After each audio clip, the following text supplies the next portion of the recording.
किसी के भी मन की बातें जानने के लिए 3 तरीके होते हैं, लेकिन इन तीनों तरीकों को समझना अति आवश्यक है। यदि आप इन 3 तरीकों को समझ लेते हैं तो आप किसी के भी मन की बातें बड़ी ही आसानी से जान सकते हैं। बहुत समय पहले की बात है। एक छोटा सा गांव था। उस गांव में 2 भाई रहा करते थे। बड़ा भाई अंधा था और इसलिए वह हमेशा घर पर ही बैठा रहता था और छोटा भाई खेती किया करता था। लेकिन खेतों में अत्यधिक जानवर आने से पूरी फसलें नष्ट हो जाती थीं, जिनके कारण छोटा भाई बहुत ही ज्यादा परेशान हो चुका था। एक दिन उसे एक तरकीब सूझी। उसने सोचा, खेतों में से इन जानवरों को भगाने के लिए क्यों ना मैं अपने बड़े भाई की मदद ले लूं। वैसे भी बड़े भैया अंधे हैं, खेतों में बैठे रहेंगे और जानवरों की आहट आने पर वह उन्हें जोर से चिल्लाकर भगा भी सकते हैं, जिससे हमारी फसलें नष्ट होने से बच जाएंगी। यह सब सोच विचार करने के बाद उसने अपने खेत में एक झोपड़ी तैयार कर ली और अपने अंधे भाई को खेत में बैठा दिया और उनसे कहा, भैया, यदि कोई जानवर की आहट आपको सुनाई दे तो आप जोर जोर से चिल्लाना। यह सुनकर वह जानवर यहां से भाग जाएंगे और हमारी फसलें नष्ट होने से बच जाएंगी। बड़ा भाई खुशी खुशी अपने छोटे भाई की बात मान भी लेता है और वह उस दिन से खेत में ही रहना शुरू कर देता है। जब भी किसी जानवर की आहट उसे सुनाई देती तो वह जोर जोर से चिल्लाने लगता, जिससे वह जानवर वहां से भाग जाता था। ऐसा करते करते कई दिन बीत चुके थे। तभी एक दिन उसके खेत में एक हिरण भागता हुआ आया और वह खेत की बाड़ को तोड़कर वहां से भाग गया। लेकिन उसे हिरण का पीछा करते हुए एक राजा भी उस खेत में आ पहुंचा। तभी राजा की नजर उस अंधे भाई पर पड़ती है। राजा उस व्यक्ति से कहता है, देखो, मैं यहाँ पर एक जानवर का पीछा करते हुए आया हूँ। क्या तुमने उस जानवर को यहाँ पर देखा है? पर वह व्यक्ति कहता है, हे राजन, मैं तो अंधा हूँ, मैं भला किसी जानवर को कैसे देख सकता हूँ? लेकिन मैं आपको इतना जरूर बता सकता हूँ कि जो जानवर मेरे खेतों से भाग कर गया है वह आपके लायक नहीं है। आप उसके पीछे अपना समय बर्बाद न करें। राजा संदेह व्यक्त की बात सुनकर बड़ा ही अचरज में पड़ जाता है। वह सोचने लग जाता है कि यह तो अंधा है, फिर इसे कैसे पता चल गया कि जिस हिरण की तलाश कर रहा हूं वह मेरे लायक नहीं है। तभी राजा उस अंधे व्यक्ति से कहता है, कहीं तुम मुझसे झूठ तो नहीं बोल रहे हो कि तुम अंधे हो और तुम्हें कैसे पता कि जो जानवर यहां से भागा है वह मेरे लायक ही नहीं है? इस पर वह अंधा व्यक्ति कहता है कि यह राजन, जिसे आप एक हिरण समझ रहे हैं, असल में वह एक हिरण नहीं है बल्कि एक मादा हिरण है और वह गर्भवती भी है। और जहां तक मुझे ध्यात है, मैंने कभी किसी राजा को किसी गर्भवती हिरण का शिकार करते हुए नहीं सुना है और इसी कारण से मैं आपसे यह कह रहा हूं कि यह हिरण आपके लायक नहीं है। आप उसके पीछे अपना समय व्यर्थ न करें। यह सुनकर राजा और भी अचरज में पड़ गया कि अंधा आदमी कैसे जान सकता है कि वह हिरण गर्भवती है। राजा कुछ देर सोच विचार करने के बाद अपने सेनापति से कहता है, सेनापति जी, मुझे वह जानवर जिंदा चाहिए, क्योंकि मुझे यह पता करना है कि क्या वह गर्भवती है या नहीं, क्योंकि यह अंधा आदमी बहुत विश्वास के साथ कह रहा है और मुझे इस बात की पुष्टि है। यदि वह हिरणी हुई और गर्भवती भी हुई तो वह हमारे शिकार के लायक नहीं है, क्योंकि हम तो एक हिरण का पीछा कर रहे थे। इसलिए जाओ और पता करो, क्या वह हिरणी है? सेनापति राजा से आज्ञा लेकर आगे की ओर चला गया और कुछ देर बाद जब वह वापस लौटा तो वह राजा से कहता है, हे राजन, इस अंधे आदमी ने आपसे जो भी बातें कही थी वह बिल्कुल सही थी। वह एक हिरणी ही है और वह गर्भवती भी है। यह सुनकर राजा आश्चर्यचकित हो गया। वह सोचने लगा कि एक अंधा आदमी जो कभी देख नहीं सकता वह यह कैसे जान सकता है? आखिर इसे कैसे पता चल गया? ऐसे कई सारे प्रश्न राजा के मन में उमड़ने लगे। अब राजा ने ठान लिया था कि मुझे इस बात की तह तक पहुंचना है कि आखिर यह अंदाज में कैसे जानता है कि वह जानवर गर्भवती है।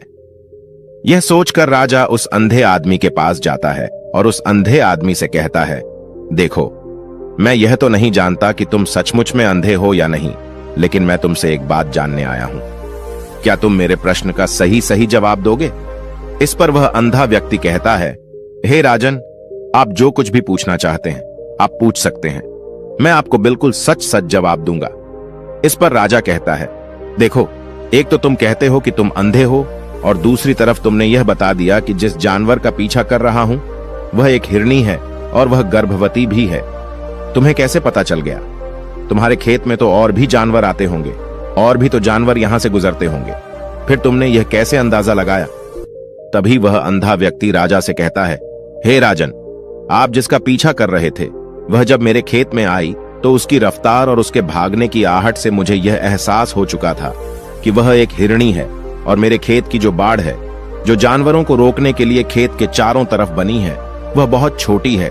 उसकी ऊंचाई ज्यादा नहीं है, लेकिन वह जानवर इस बात को तोड़कर भागे, और यदि वह इस बात को छलांग लगाकर पार करने का प्रयास करती तो इससे उसके बच्चे को खतरा हो जाता। और इसी बात से मैंने यह पता लगा लिया कि वह गर्भवती है। इस पर राजा के मन में एक और प्रश्न उठा। राजा ने कहा कि तुम्हें कैसे पता चल गया कि वह एक हिरणी ही है, और भी 2 जानवर यहां से आते जाते होंगे। इस पर वह अंधा व्यक्ति कहता है, राजन, मैं पूरा दिन सुबह शाम यहीं पर बैठा रहता हूं और मेरे सुनने की शक्ति बहुत तेज है। मैं भांप सकता हूं कि कौन सा जानवर मेरे खेत में आया है, और उसी के आधार पर मैं जोर जोर से चिल्लाता हूं ताकि वह मेरे खेत से भाग जाए और मेरे खेत की फसलें नष्ट होने से बच जाएं। राजा उस अंधे आदमी का यह जवाब सुनकर पूरी तरह से संतुष्ट हो चुका था। वह मन ही मन सोच रहा था कि आदमी भले ही अंधा है, लेकिन यह तो बड़ा ज्ञानी मालूम पड़ता है। इस आदमी से कुछ न कुछ तो काम निकलवाना ही चाहिए। यह विचार लिए राजा वहां से वापस अपने महल की ओर लौट जाता है। कुछ दिनों के बाद राजा अपने सेनापति को आदेश देता है कि जाओ और उस अंधे व्यक्ति को महल लेकर आओ। सेनापति अपने राजा की आज्ञा का पालन करता है। वह तुरंत ही उस अंधे आदमी के पास पहुंचता है और उस अंधे आदमी को राजमहल चलने के लिए कहता है। अंधा व्यक्ति बड़ा ही चालाक था। वह समझ चुका था कि राजा जरूर मुझे कुछ न कुछ काम सौंपने वाले हैं और वह काम मुझे मुसीबत में डाल सकता है, लेकिन फिर भी वह सेनापति की बात मान ली और सेनापति के साथ राजमहल पहुंच गया। राजमहल पहुंचते ही राजा उस अंधे व्यक्ति से कहता है, आप तो बड़े ज्ञानी हैं, आपको किसी भी बात का पता बड़ी आसानी से चल जाता है। आज मैंने आपको यहां इसलिए बुलाया है क्योंकि मैं आपसे यह जानना चाहता हूं कि मेरी पत्नी पतिव्रता है या नहीं। इस पर वह अंधा व्यक्ति कहता है, हे राजन, यह कैसा प्रश्न हुआ। इस पर राजा कहता है, मैंने बिल्कुल उचित प्रश्न किया है, मुझे इस प्रश्न का उत्तर दीजिए। इस पर वह अंधा व्यक्ति कहता है, हे राजन, ये सारी बातें जाने दीजिए। आपकी शादी को इतने साल बीत चुके हैं और अब आप यह बात क्यों जानना चाहते हैं? आपके मन में ऐसे प्रश्न क्यों उठ रहे हैं? इस पर राजा जिद करते हुए कहता है, आपको मुझे इस प्रश्न का उत्तर जरूर देना होगा। यदि आप मुझे इस प्रश्न का उत्तर नहीं देंगे तो मैं आपको मृत्यु दंड दे दूंगा। राजा के मुंह से यह बात सुनकर वह अंधा व्यक्ति कहता है राजन, यदि आप इस प्रश्न का उत्तर जानना चाहते हैं तो इसके लिए आपको मेरा एक काम करना होगा। राजा कहता है, बोलो मुझे क्या काम करना होगा? इस पर वह कहता है, इसके लिए आपको अपनी पत्नी को मेरे साथ कमरे में अकेले छोड़ना होगा। उस अंधे व्यक्ति की यह बात सुनकर राजा पहले तो क्रोधित हो जाता है, लेकिन फिर कुछ सोच विचार करने के बाद वह उस अंधे व्यक्ति की बात मान लेता है और अपने सेनापति को आदेश देता है, सेनापति जी, इस व्यक्ति को और मेरी पत्नी को एक कमरे में कुछ देर के लिए अकेला छोड़ दें। सेनापति बिल्कुल वैसा ही करता है। अब राजा की पत्नी और वह आदमी एक कमरे में बंद हो चुके थे। तभी आदमी राजा की पत्नी से कहता है, रानी, मैं आपको छूना चाहता हूं। इस बात पर रानी अत्यधिक क्रोधित हो जाती है और उस अंधे व्यक्ति को पकड़ पकड़कर पीटने लगती है, कभी हाथों से तो कभी लातों से तो कभी पटक पटक कर। इस तरह उसने अंधे आदमी की बहुत पिटाई की। उसके बाद किसी तरह से वह अंधा आदमी अपनी जान बचाकर वहां से भाग निकलता है और राजा के पास पहुंचता है और राजा से कहता है, हे राजन, आपकी पत्नी पतिव्रता नहीं है। यह बात सुनकर राजा अत्यधिक क्रोधित हो उठता है और राजा अपनी तलवार म्यान से निकालकर सीधा अपनी पत्नी की ओर जाता है। क्रोधित होकर वह अपनी रानी से कहता है, रानी जी, आज मैं जो भी सवाल आपसे करने वाला हूं उसका मुझे सच सच जवाब दीजिएगा, और यदि आपने एक शब्द भी छोटा कहा तो मैं आपका सर अभी आपके धड़ से अलग कर दूंगा। आगे राजा कहता है, मुझे बताइए, आप पतिव्रता हैं या नहीं? इस बार रानी कहती है, हे राजन, आप भले मुझे जान से मरवा दें, लेकिन आज मैं सच बोलूंगी, मैं पतिव्रता नहीं हूं। राजा ये बात सुनकर बहुत ही दुखी और निराश हो जाता है। उस अंधे आदमी ने जो भी कहा था वह बिल्कुल सच कहा था। यह बात सुनकर तुरंत ही राजा उस अंधे आदमी के पास पहुंचता है और आकर उस अंधे आदमी से कहता है, तुम्हें कैसे पता चला कि मेरी पत्नी पतिव्रता नहीं है? अंधा आदमी कहता है, हे राजन, बड़ी सीधी सी बात है, मैंने तो आपकी पत्नी से बस इतना ही कहा था कि मुझे आपको छूना है। और इस बात पर वह इतना क्रोधित उठी कि उन्होंने गुस्से में आकर मुझे लात घूंसों से पीटना शुरू कर, और भला कोई औरत किसी और मर्द को कैसे छू सकती है। लेकिन उन्होंने न आव देखा न ताव, बस लात घूंसों से मुझ पर बरसना शुरू कर दी। और एक पतिव्रता नारी कभी भी पराये मर्द को नहीं छूती। जब मैंने उनसे छूने के लिए कहा था तो वह उस वक्त मुझे मना कर सकती थी, लेकिन उन्होंने तो मुझे पीटना शुरू कर दिया और देखते ही देखते उन्होंने मेरे पूरे शरीर को छू लिया। अब आप ही बताइए, ऐसी स्त्री भला पतिव्रता कैसे हो सकती है? इस बात पर राजा कहता है, तुम तो बड़े ज्ञानी मालूम पड़ते हो, तुम्हारी बात बिल्कुल सही है। चलो तुम मेरे एक और प्रश्न का जवाब दो। तुमने मुझे इस प्रश्न का सही जवाब दे दिया तो मैं तुम्हें यहां से जाने दूंगा। राजा उस अंधे आदमी से कहता है कि तुम मुझे बताओ, क्या मैं सच में अपने पिताजी का ही बेटा हूं या फिर किसी और का? इस पर अंधा आदमी कहता है, हे राजन, इस बात से आपको क्या लेना देना, आप किसी की भी औलाद हो, आखिर आप इस राज्य के राजा ही, इसलिए इस प्रश्न को जाने दीजिए। राजा कहता है, नहीं नहीं, मुझे इस प्रश्न का सही जवाब चाहिए, अन्यथा यह प्रश्न मुझे बहुत परेशान करता रहेगा, इसलिए मैं इसका सही सही जवाब आपसे जानना चाहता हूं। यदि तुम इसका सही सही जवाब दे देते हो तो तुम यहां से जा सकते हो। इस पर वह आदमी कहता है, इसके लिए तो मुझे आपकी मां के पास भी जाने की आवश्यकता नहीं है। मैं आपको अभी भी यह बता सकता हूं कि आप किसकी औलाद हैं, लेकिन उससे पहले मैं चाहता हूं कि आप मुझसे वादा करें कि आप मुझ पर क्रोध नहीं करेंगे। राजा ने कहा, मैं तुमसे वादा करता हूं, मैं तुम पर क्रोध नहीं करूंगा। उसके बाद वह अंधा आदमी राजा से कहता है, राजन राजन, आप तो अपने ही पिता के पुत्र, लेकिन आप पर एक कंजूस सेठ की छाया पड़ी हुई है। यह सुनकर राजा बहुत ही क्रोधित हो उठा और वह तुरंत तलवार निकालकर अपनी मां के पास पहुंच जाता है। वहां पर पहुंचने के बाद अपनी मां से कहता है, मां मुझे सच सच बताइए, क्या मैं अपने ही पिता का पुत्र हूं या नहीं? यदि आपने मुझे सही सही नहीं बताया तो मैं यहीं पर प्राण त्याग दूंगा। मुझे बताओ क्या सच है?